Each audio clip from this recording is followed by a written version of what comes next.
بسم الله الرحمن الرحيم. maanta waxa weeye maalin taariikh ah taariikhduna inay tahay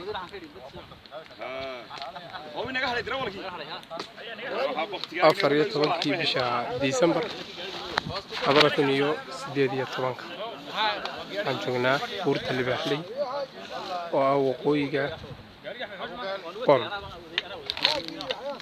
mawduud dhagaxmadow dhammaan qolooyinka aad arkaysaa kooxda boqolka buuraha iyo socdaalka jimcaha ama socdaal jimceedka waa buurtii Libaaxley oo runtii taariikh weyn ku leh geyiga Soomaalidu degto dhan aad u garanayso taawarada aad arkaysaa waa qaar dambe walow waa ka sii dambeeyana ay yihiin sida kaas oo kale wiil laga taagay xilligii dowladii hore ee Soomaaliya